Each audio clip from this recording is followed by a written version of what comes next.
자, 겸용사업자 시작을 해볼게요. 겸용사업자. 자, 겸용사업자는 기존에도 말씀을 드렸지만 우리 면세하고 과세를 같이 하는 사업자들을 겸용사업자이다 이렇게 얘기를 하죠. 근데 여기서 이제 문제가 되는 게 이제 조금 이해를 돕기 위해서 얘기를 조금 해볼게요. 자, 이 부분은 그냥 크게 과세사업자는 매출세액이 있으니까 공제가 가능하고 면세사업자는 매출세액이 없으니까 공제가 불가능하다. 해주지 않겠다. 자, 요 취지로 나오는 부분이에요. 그럼 그 내용을 그대로 이제 가지고 올 때 제가 이제 트럭을 하나 사왔다라고 얘기를 해볼게요. 자, 트럭을 구입을 했어요. 그러면 트럭은 실질적으로 여러분 회사에서 업무적으로도 사용하지만 사업에 쓴다라고 볼 수 있는 거죠. 그죠? 영업용으로 볼 수 있겠죠? 운반을 할 거니까. 그러면 이 트럭을 구입했을 때 과세 사업을 하고 있는 우리 판매업자가 트럭을 구입했다. 그러면 이 사람은 매입 시점에 무엇했을 것이다. 전체를 다 공제받지 않았을까요? 그렇죠? 그래서 매입세 공제가 당연히 가능합니다. 그리고 이 트럭을 사용하다가 매각을 하면 자, 우리는 일시적이고 우발적으로 매각하는 거죠. 우리 부소재화에서 배웠던 거. 자, 그럼 일시적이고 우발적으로 매각하면 내가 과세 사업에 사용했던 부분이라면 우리는 과세로 정리를 하고 세금 계산서를 발급하는 게 맞아요. 자, 이 패턴으로 갑니다. 그런데 트럭을 구입했던 사람이 과세 사업자가 아니라 면세 사업자래요. 자, 저는 쌀을 유통을 합니다. 쌀은 미가공 식료품에 들어가기 때문에 면세가 맞아요.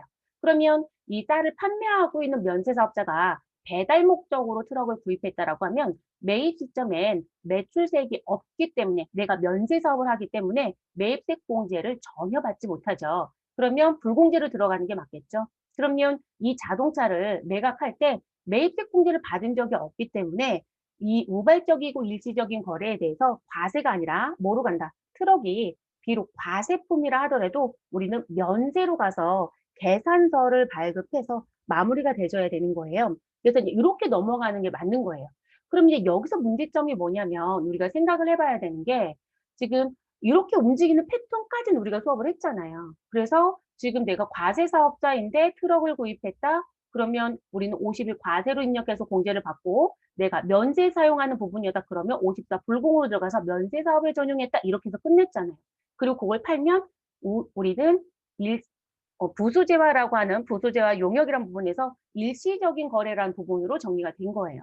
그럼 이 부분을 우리가 지금 겸용사업자가 이 두 개를 같이 하면 어떻게 할 거냐는 거예요. 자, 각각의 사업을 했을 때는 어렵지 않아요. 그냥 100% 과세에 쓰고 100% 면세에 쓰니까 그냥 50일 과세 54 불공을 넣어서 모든 사항을 끝내주시면 되는 거거든요.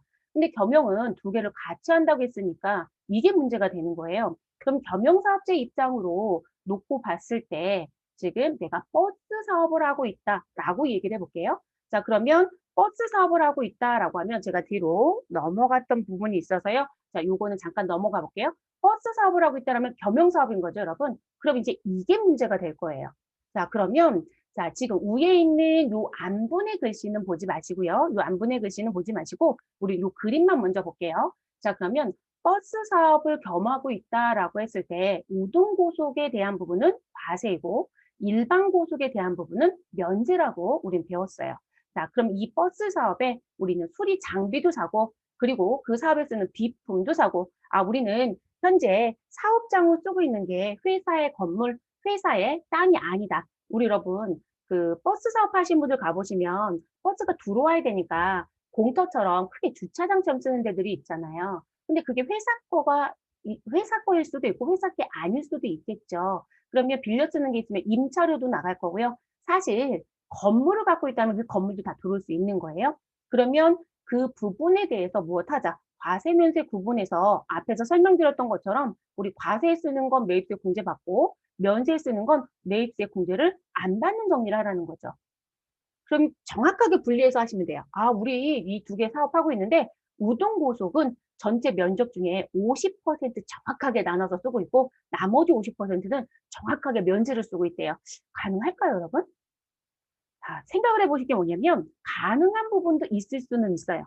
그런데 대체적으로 우리가 생각을 해보면 가능보다는 무슨 부분? 불가능하다라는 쪽이 훨씬 많아요. 자, 왜 불가능하다라는 얘기를 많이들 하시냐면 그럼 이게 왜 생각을 해보셔야 되냐면 지금 제가 왜 수리 장비, 비품, 임차료라고 써드렸잖아요. 그러면 제가 빌려 쓰고 있는 토지, 빌려 쓰고 있는 건물. 자, 이렇게 생각을 해보시라는 거예요. 그러면 그 부분에 세금 계산서를 우리가 하나의 세금 계산서로 받지 각각 나누어서 받지는 않아요. 그러면 우린 무슨 부분? 같이 쓰고 있다라고 하는 이 공통이란 표현이 들어와요. 그러니까 이 공통이라는 건 같이 쓰고 있다는 표현이에요. 그럼 이제 우리 문제가 뭘까요? 나누어서 했었다라면 큰 문제가 없는데 같이 쓰니까 누군가는 이 과세 사업에 쓴 게 몇 퍼센트이고 면세 사업에 쓴 게 몇 퍼센트라는 구분을 해줘야 되잖아요. 근데 그게 필요한 거예요. 그럼 여러분들이 이런 겸용사업자에 입사를 하시게 되면 그 업무를 하실 수 있으셔야 되는 부분이에요. 그리고 겸용사업자 별로 없지 않아요? 라고들 많이 생각을 해요. 왜냐면 우리가 부가가치세 신고와 관련된 과세사업자 얘기를 워낙에 많이들 하다 보니까 아, 별로 없지라고 생각하는데 여러분 일상적인 생활에서 우리 들여다보면요. 그렇지 않아요. 생각보다 많다는 거예요. 자, 나는 편의점을 다녀왔다. 자, 제가 업을 이 아래쪽에 써볼게요. 편의점도 들어올 수 있어요. 아니, 왜 편의점이 들어오냐라고 한다면 여러분 예전엔 편의점에서는 대체적으로 가공된 부분들 더 많이 팔았죠. 근데 요즘 들어가서 보시면 사과도 팔지 않아요? 그죠? 바나나도 팔지 않아요? 세척 사과는 아예 포장만 해서 그냥 포장지 벗기면 그냥 바로 먹을 수 있는? 그래서 실제로 이 편의점에 과세용 면세가 혼재되어 있어요. 그리고 흰우유도 팔잖아요. 딸기우유 팔죠. 그러면 흰우유는 뭐고요? 면세. 딸기우유는 과세. 자, 그럼 이제 생각해 볼게. 냉장고를 같이 쓰죠.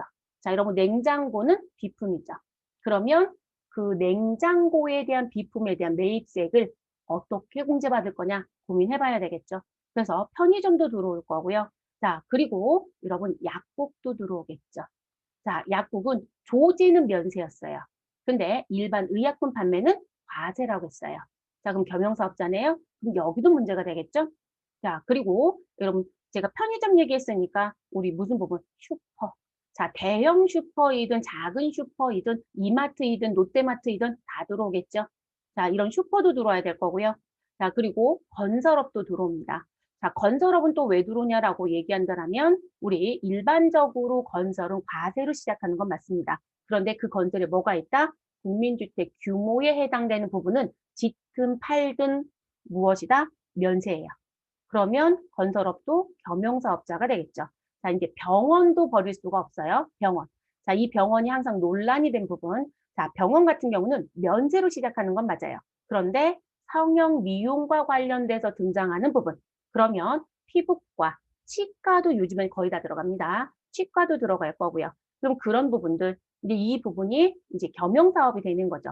일반적으로 그냥 가정의학과 이런 데들은 면세가 맞아요, 여러분. 그런데 그렇지 않은 부분이 있더라는 거죠. 그러다 보니까 이들도 들어와야 되겠죠. 됐을까요? 자, 그리고 여러분들이 공산품으로 나와져 있는 식품들 많이 먹지 않아요, 여러분? 그러면 어디로 놓고 볼까요? 우리 왜 대상이라는 회사, 이 회사가 실제 우리 작은 회사는 아니죠. 이들이 갖고 있는 여러 개의 뭐가 있는 거예요? 브랜드가 있는 거죠. 그럼 이 대상이라는 회사가 판매하고 있는 부분이 과자도 팔고 음료도 팔고 밀가루도 팔고 이해되셨어요? 그러면 실질적으로 이들이 팔고 있는 가공품이 과세품도 있지만 뭐도 있다? 면세품도 있어요.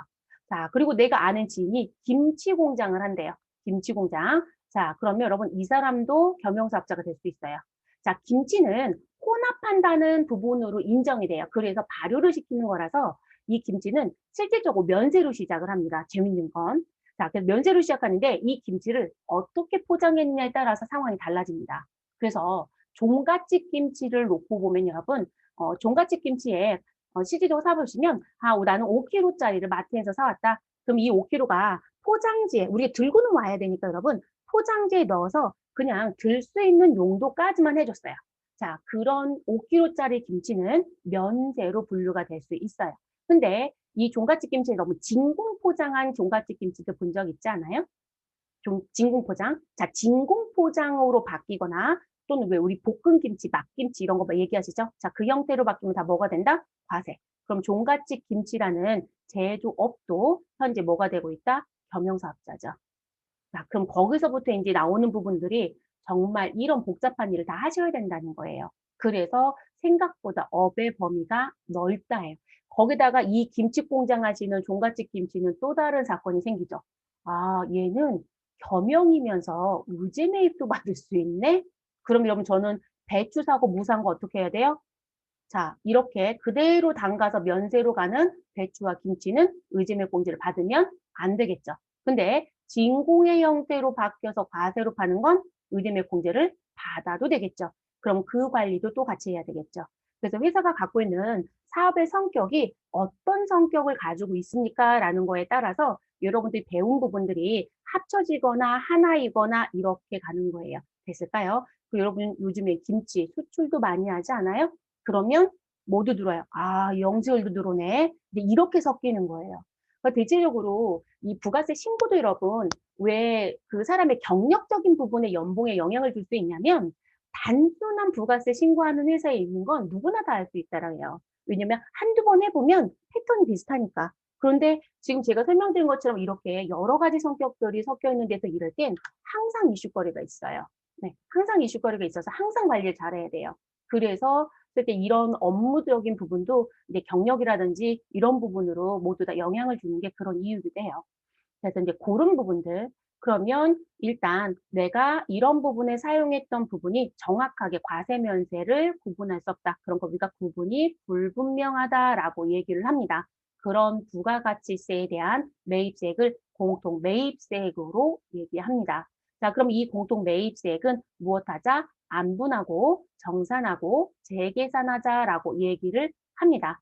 자, 그러면 무슨 부분? 이렇게 썼던 부분에 대해서는 여기 안분, 정산, 재계산 이렇게 알려드렸잖아요. 이 부분 한 번에 하는 건 아니에요, 여러분. 그래서 안분은 예정신고 때 하고요. 자, 정산은 확정신고 때 하고요. 재계산은 예정과 확정신고, 과거에 신고했던 것 중에 내가 재계산, 사후 관리를 해야 되는 게 있느냐? 이렇게 가는 거예요. 그래서 확정신고 때는 이 재계산은 이 사후 관리이기 때문에 확정신고 때만 해요.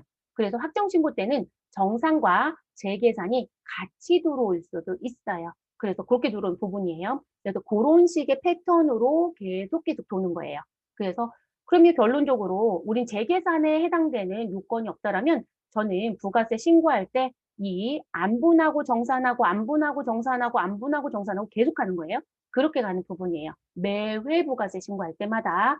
그래서 그런 부분이고 그러면 이 매입세액과 관련돼서 우리가 이제 안분으로 들어갈 거잖아요. 그럼 그 안분하는 이 매입세액에 대한 부분은 이제 정리를 하셔야 되니까 그 부분을 뭐라고 얘기했냐면 우리는 이 안분할 때 쓸 때 뭘 가지고 안분할 거냐는 기준이 있어야 되잖아요. 대체적으로 너가 지금 현재 과세 사업을 하고 있고 면세 사업을 하고 있으니까 이 과세와 면세를 합쳐서 나온 매출 금액을 가지고 안분해보자. 그러니까 과세로 판매된 매출의 금액만큼은 공제해 줄 거고 그리고 면세로 판매된 매출의 금액만큼은 무엇하겠다? 우리 불공제할게 라고 얘기합니다.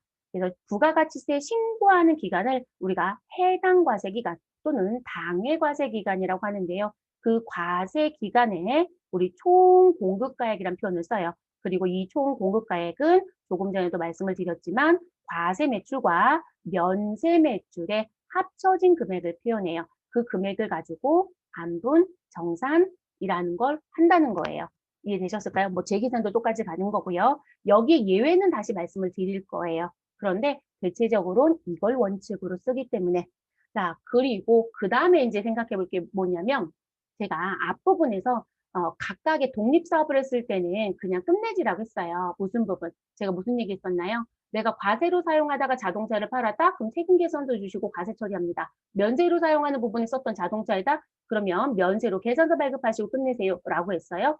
그런데 내가 자동차를 가지고 있는데 건물을 가지고 있는데 비품을 가지고 있는데 그것도 고정자산이겠죠? 그 고정자산을 이렇게 사용하다가 매각하는 일이 생기면 어떻게 할 거냐? 결론적으로 공통 매입 세액에 해당되는 공통 사용 제한을 매각하면 우리는 안분을 어떻게 할 거냐? 어떻게 하긴 여러분? 과세와 면세 비율만큼 무엇 하시라? 세금 계산서, 계산서 발급하는 거예요. 그래서 앞에서 패턴을 보여드린 거예요. 근데 여러분 이런 회사에서 일하면 그냥 세금 계산서 하나로 주지 못해요. 근데 사실상 사가시는 분들은 당황스럽죠. 아니, 왜 자동차 제가 중고장터 샀는데 세금계산 계산서 같이 줘요? 이렇게 물어보실 수도 있어요. 그럼 여러분들 무슨 얘기 하셔야 돼요? 아, 저희가 겸용사업자여서요. 그 비율에 맞춰서 그렇게 발행해 드려야 돼요. 이렇게 얘기를 하셔야 된다는 거예요. 그래서 우리는 지금 하나의 물건이 하나인데도 불구하고 증빙은 두 건이 발급될 수도 있는 거예요. 됐을까요? 그러면 이 과세와 면세 비율은 어떻게 할 거냐? 자, 그럼 여러분, 우리 분명히 앞에서 세금 계산서의 발급은 뭐로 할 거예요? 공급 시기에 우리 원칙적으로 발급해야 되는 게 맞죠, 여러분? 그럼 공급 시기라는 건 내가 자동차를 공급했겠죠. 그러면서 인도한 시점이 있겠죠. 그럼 그 인도 시점에 우리 세금 계산서, 계산서 이 두 개를 나눠서 줘야 된다는 얘기거든요. 그러면 당해 과세 기간이라고 하는 지금의 과세 기간의 금액 가지고 안분할 수 있을까요? 불가능하지 않을까요?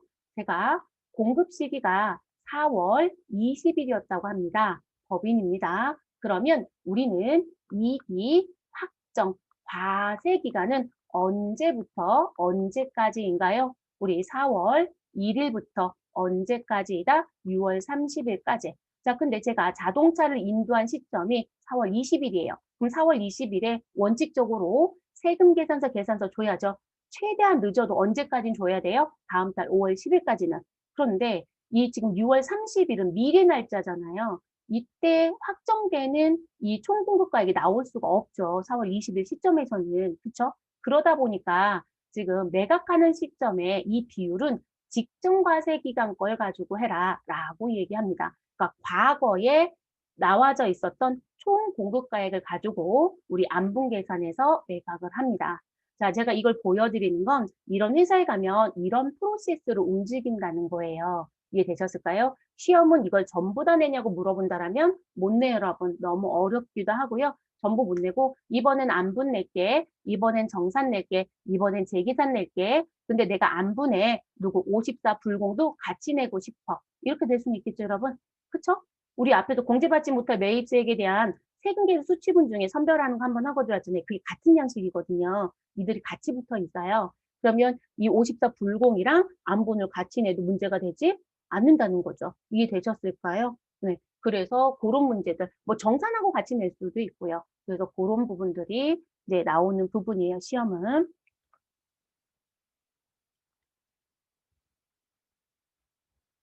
어머나, 왜 화면이 이렇게 되어 있을까요? 음. 그래서 그렇게 되는 부분이고요. 자, 지금 제가 화면의 중간에 뭔가 페이지가 하나 낀 게 있었네요. 자, 그러면 이제 말로 설명했던 거 다시 그림으로 설명을 드려볼게요. 자, 여기 패턴이 이렇게 간다라고 했으니까 그럼 저는 1월부터 3월, 근데 여러분 제가 1월부터 3월만 보여드렸지만 우리 2기 때도 똑같이 가는 거예요. 네, 2기 때도 똑같이. 그러면 1월부터 3월 자리에 우리 누가 들어올 수 있다? 7월부터 9월이 들어올 수 있겠죠. 그들을 우리가 예정 신고 기간이라고 하잖아요. 그래서 예정 신고 때 공통 매입세액이 나오면 3개월의 자료를 가지고 우리는 무엇을 하자? 안분을 하면 된다라고 얘기하는 거예요.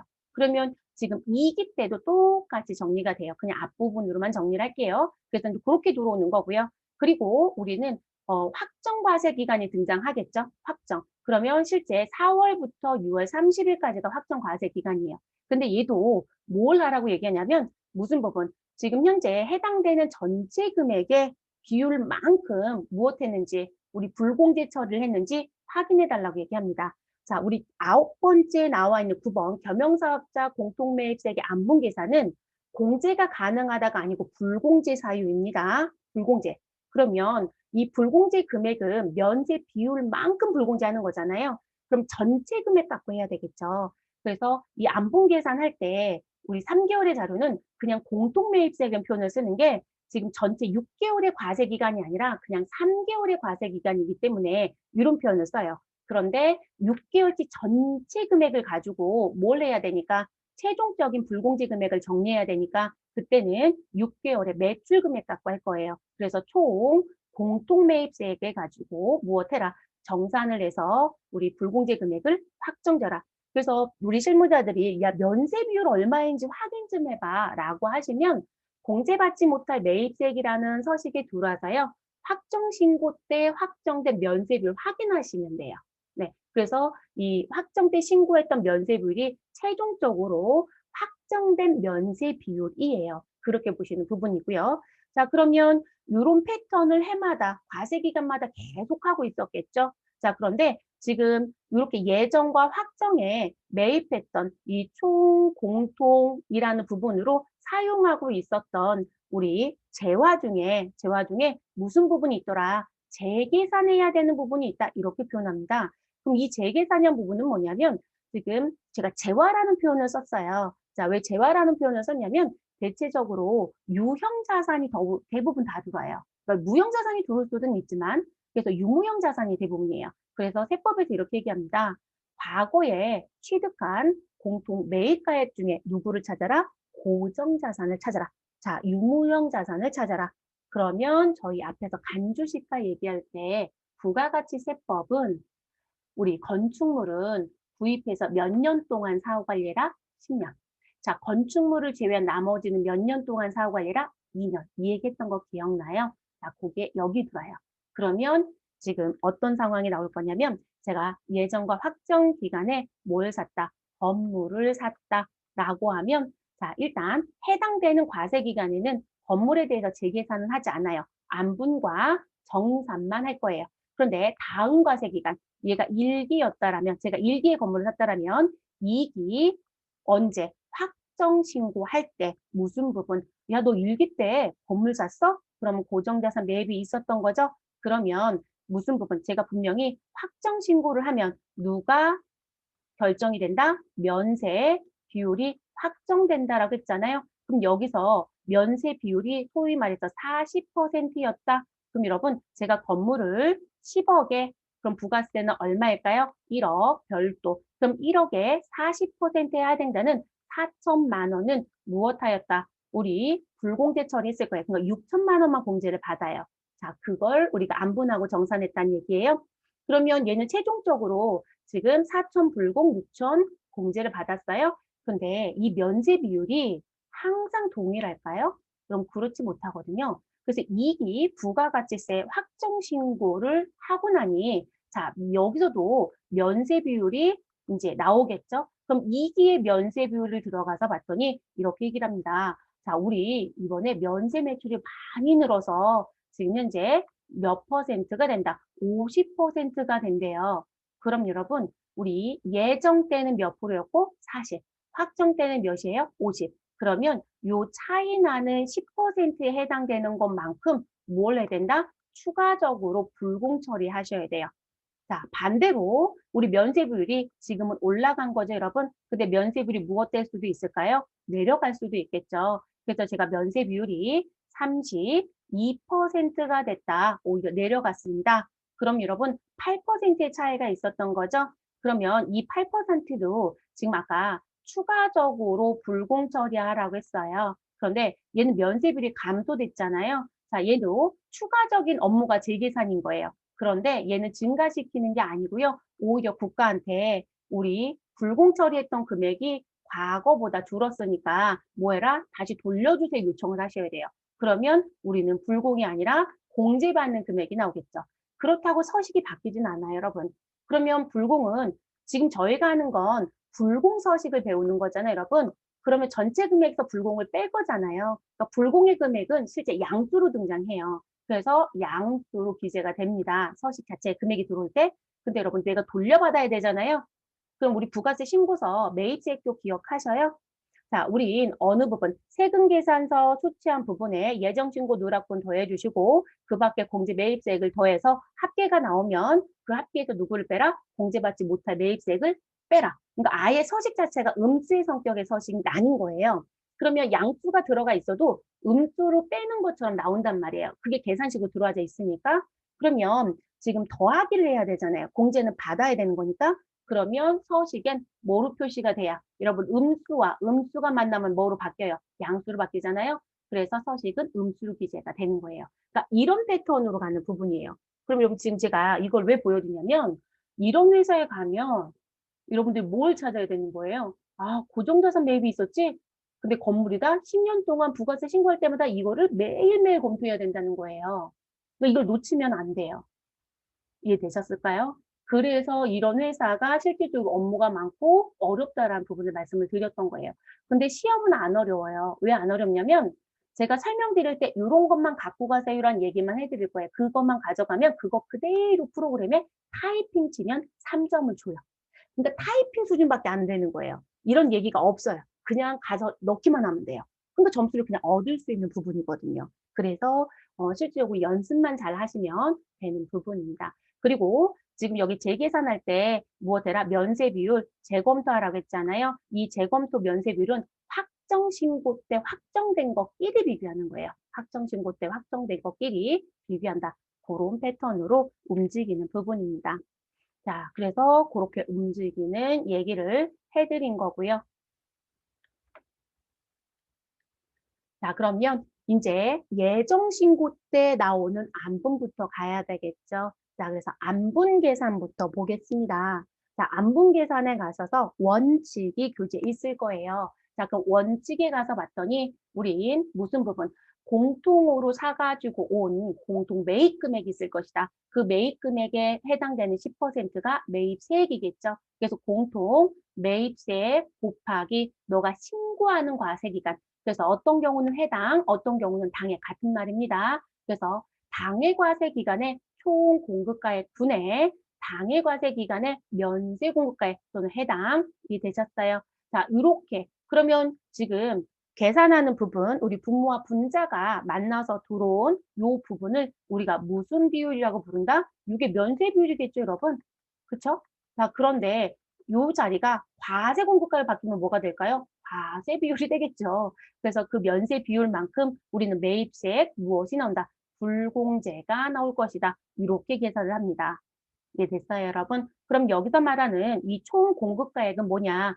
이거 대부분 어려워해서 제가 글씨 텍스트로 드렸는데요. 총 공급가액이라고 하는 부분은 우리가 지금 겸용사업을 하고 있잖아요. 그럼 그 겸용사업의 매출 금액을 얘기하는 거예요. 그래서 공동 매입세액과고 관련돼서 우리 해당 과세 기간에 무슨 부분? 과세로 판매한 금액, 그리고 면세로 판매한 금액에 대한 합계액을 얘기해요. 근데 조심하실 건 누구는 포함시키지 않는다?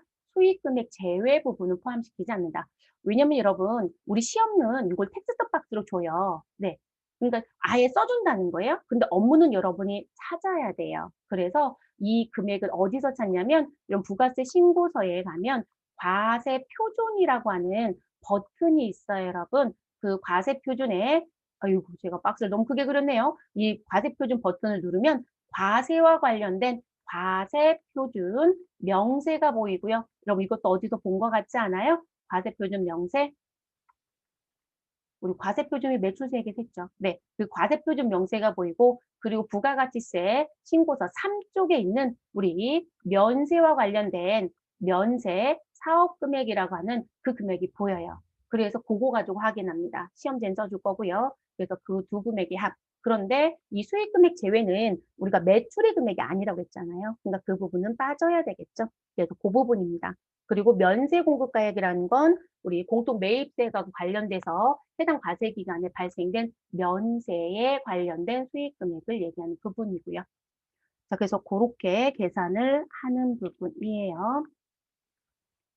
그러니까 이거 찾는 게 어려운 거예요. 일하실 때. 시험지는 다 주니까 우리가 크게 어렵지 않고요. 자, 그 다음 자, 원칙 얘기했어요. 그런데 원칙이 아닌 예외가 있어요. 자, 무슨 부분이 있냐면 동일 과세 기간에 매입을 하고 그 매입했던 애를 무엇하였다? 공급했다. 자, 이건 무슨 얘기시냐면 제가 5월에 기계를 샀어요. 근데 이 기계 가지고 생산을 돌려보니까 이게 생산이 우리하고 안 맞는 거예요. 그러니까 기계를 잘못 산 거죠. 그럼 그 기계를 팔아요. 그럼 그 기계를 떠안고 있지 않거든요. 그러니까 5월에 사고 6월에 팔아버렸다. 4월에 사고 6월에 팔아버렸다. 이런 식인 거예요. 그러면 1월부터 6월이라고 하는 과세 기간 또는 7월부터 12월이라고 하는 그 과세 기간에 샀다가 그 과세 기간에 뭘 해버리는 그 매입했던 걸 그대로 팔아버리는 거예요. 그럼 여러분 제가 아까 말씀드렸죠. 공급이라는 부분을 등장이 되면 우린 그 공급 시기에 세금 계산서 내지는 계산서를 발급해 줘야 된다라고 말씀을 드렸잖아요. 그러면 우리 해당 또는 당일 과세 기간이 끝날 때까지 기다릴 수는 없더라는 거죠. 그래서 같은 과세 기간에 사고 팔았다. 이런 동일 물건이에요. 그렇다라고 한다면 우리 공통 매입세액의 면세비율 계산은 우리 당해과세 기간이 아니라 언제 거 가지고 해라? 직전과세 거를 가지고 해라. 그래서 직전과세 기간의 총 공급가액 분의 직전과세 기간의 면세 공급가액을 가져갑니다. 그럼 제가 아까 5월에 사서 6월에 팔았다고 했어요. 2020년도다라고 가정을 세우면 2019년도 우리 7월부터 9월 이기 확정 신고 때 신고했던 그 내용이 있겠죠, 여러분? 그 부분의 내용을 가지고 무엇한다? 안분 계산하시는 거예요. 제가 확정 신고 때라고 했으니까 전체 확정된 금액을 표현하는 거예요. 네, 그거 가지고 안분해서 우리는 매입세 불공제분을 정리합니다. 그래서 이게 계산서 금액이 되는 거예요. 이게 계산서 금액이 되는 거고요. 그래서 그런 식의 내용들이 등장이 됩니다. 그래서 매각할 때도 그렇게 하고 우리 불공제 처리하는 금액도 그렇게 가야 돼요. 그래서 불공제 처리되는 매입세액도 요거로 가고 매각할 때도 요 금액을 가지고 우리 계산서 발급할 거거든요. 그래서 그렇게 정리가 됩니다. 자, 그런데 공급가액이 없다. 우리는 지금 공급가액 가지고 안분 계산을 하는데 이 공급가액이 없으면 어떻게 되느냐? 자, 그러면 원칙은 매입가액을 찾아라. 이런 매입가액은 사가지고 온 금액이죠. 그래서 매입가액의 비율을 가지고 안분을 해라. 우리 매입가액도 확정 지을 수 없는데요. 그러면 공급가액 앞에 예정자가 붙었네요. 자, 예정 공급가액 비율을 가지고 하라고 얘기를 합니다. 저희는 공급가액이 얼마 정도 될 거라는 추정도 안 되는데요. 자, 그 비율도 계산할 수 없어요. 라고 하면 뭐 가지고 하셔라? 예정 사용 면적의 비율을 계산해서 요거 가지고 해라. 아니 이게 나올 수 있는 얘기냐라고 하시는데 없으면 단계별로 찾는 거예요, 여러분. 그렇게 가는 부분이에요. 자, 그리고 이제 두 번째 얘기는 건물 신축이라고 하는 부분. 자, 건물 신축이라는 부분은 내가 이 사업을 하는데 거기서 사업을 하고 있는 게 아니고요. 건물을 짓고 내가 그 사업장 글로 이전할 거예요. 그럼 건물을 그 짓는데 우리 뭘 받아요? 세금 계산서를 받을 거거든요. 아니 계산서 받는 건 의미가 없잖아요. 그러면 제가 지금 10층짜리 건물을 짓는데 우리는 계약금도 줬고 중도금도 줬고 이제 그거 줄 때마다 매번 세금 계산서를 받았다. 그럼 과세세금 계산서를 받았다라는 거죠. 전 주택 얘기한 적 없으니까요. 자, 그렇다면 문제는 안분 계산을 해야 되는데 어떻게 할 거냐는 거예요. 내가 거기서 벌써 사업하고 있지는 않으니까 거기서 매출이라 한다고 볼 수는 없어요. 자, 그렇게 되면 예정 사용 면적 비율을 가지고 해라. 참 어려워요. 여러분, 지금 10층짜리 건물 중에 내가 이만큼은 면세 쓰고 이만큼은 과세 쓸 거다 이런 거 예정 세우를 하는 거거든요. 쉽지 않아요. 근데 회사에서 내부적으로 그래서 이거 어떻게 신고할까라는 걸 되게 고민해요. 이런 일이 생기면.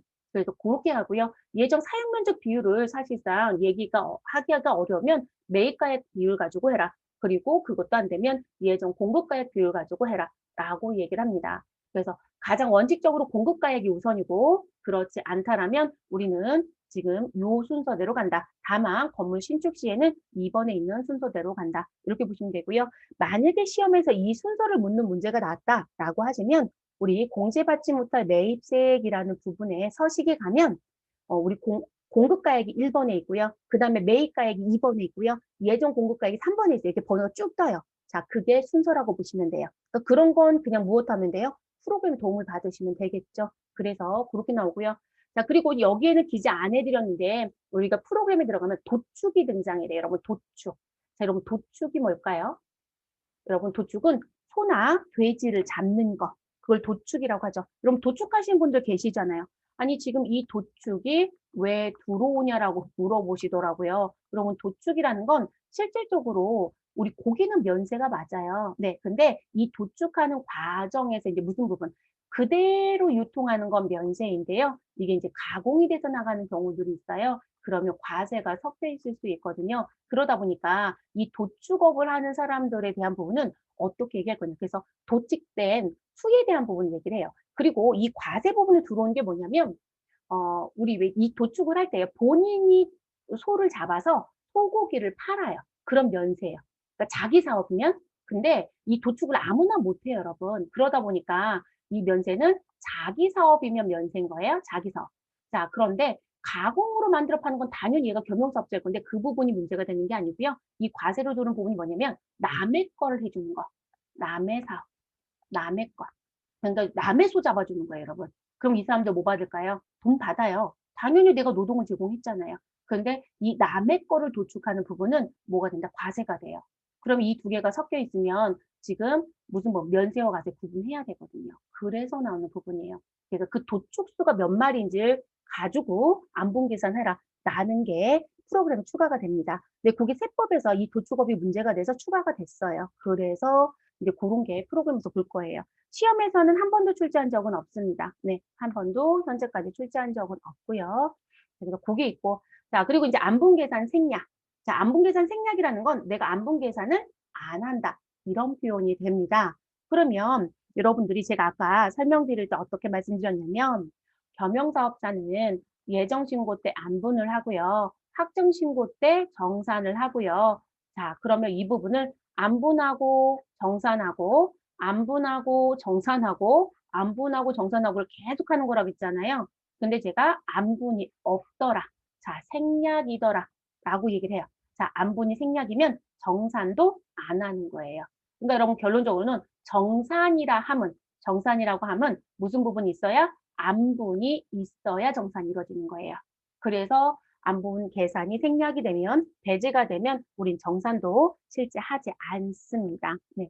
그래서 그 부분에 대한 내용 부분에 해당되는 거. 자, 그러면 자, 지금 이 안분 계산 생략이다라고 하면 공통매입세액은 맞지만 그 공통매입세액 전부를 무엇 하시면 된다. 그대로 100% 공제받으시면 되겠습니다. 자, 첫 번째, 두 번째, 세 번째 요건이 있는데요. 이 세 가지 요건 모두 충족이 아니고요. 1번에 해당이 되면, 2번에 해당이 되면 이런 관점으로 봅니다. 자, 그럼 첫 번째 요건을 봤더니요. 뭐라고 하냐면 해당 과세 기간에 공통 매입세액이 500만 원 이하. 여러분, 공통 매입세액이 500만 원이에요. 그러면 공통 매입가액은 얼마이다? 5천만 원인 거예요. 5천만 원. 자, 그래서 매입가액은 5천만 원, 세액은 500만 원 이하. 그럼 500은 포함하는 거네요. 죄송합니다. 자, 포함하는 거고요. 자, 그래서 이 요건에 해당이 되는데 무슨 부분? 총 공급가액 중에 무슨 금액이 면세 공급가액이 결론적으로 면세 비율을 말하는 거겠죠. 자, 면세 공급가액이 우리 얼마에 미달하면 5% 미만이라면 안 해도 됩니다라고 얘기합니다. 자, 과거에는 면세비율 5% 미만이면 하지 마세요. 이렇게 얘기했었어요. 근데 지금 5% 미만이어도 공통 매입세액이 500만 원 초과가 된다면 무조건 해야 돼요. 자, 제가 아까 써드리지 않았던 게 있어요. 업에 대한 거 설명할 때. 자, 누가 거기에 또 추가가 되냐면 여러분, 신문사요. 언론사. 자, 신문사가 여기 들어가요. 자, 여러분, 신문은 도서로 보는 거죠? 그죠? 그럼 신문 자체는 뭐가 된다? 면세. 근데 여러분, 신문사는 신문으로 못 먹고 살아요. 그죠? 자, 신문을 열면 뭐가 닿여 있죠? 광고를 먹고 사는 사람들이죠. 그럼 광고는 면세이다, 과세이다? 과세예요. 그럼 당연히 겸용사업자네요. 자, 그러면 우리 메이저급 대지는 신문사들 들어가서 보면 실제로 자기들이 실제로 신문을 찍어내겠죠. 그럼 뭐 가지고 있을까요? 기계. 자, 그리고 그들은 돈을 벌었으니까 우리 서울에 있는 무슨 광화문 이런 데에 자기들 신문사들 뭐가 있을까요? 네, 자기 건물들이 있어요. 자, 근데 건물이 여러분 서울에서 5천만 원이에요? 아니죠. 몇십억, 몇백억이 되잖아요. 근데 이 신문으로 못 먹고 산다고 제가 말씀드렸잖아요. 이 신문 비율이 너무 낮았던 거예요. 소위 말해서 면세 비율이 4%밖에 안 된다. 그러다 보니까 내가 지금 5천만 원짜리를 사든 5억짜리를 사든 5% 미만이었을 땐 전부 다 공제를 받았던 거예요. 근데 국가가 보니까 이건 아니라는 거죠. 그래서 단서를 달아버렸어요. 그래서 면세 비율이 5% 미만이어도 공통 매입세 또는 공통 매입가액이 5천만 원, 500만 원 이하 요건이었을 때만 된다는 거예요. 그러면 제가 50억짜리 건물을 샀다. 그리고 면세비율은 4%이다. 그러면 부가세는 5억이겠죠. 5억에 우리 무슨 법 4%만큼 무엇하겠다? 불공 처리가 되는 거예요. 이해되셨을까요? 근데 여러분 5억의 4%가 실제로 작지 않잖아요. 네. 그래서 몇 천이니까요. 금액이 작지 않아요. 그래서 그렇게 갑니다. 자, 두 번째, 해당 과세 기간에 공통매입세 합계액이 5만 원 미만인 경우. 네, 여러분 5만 원 미만이죠?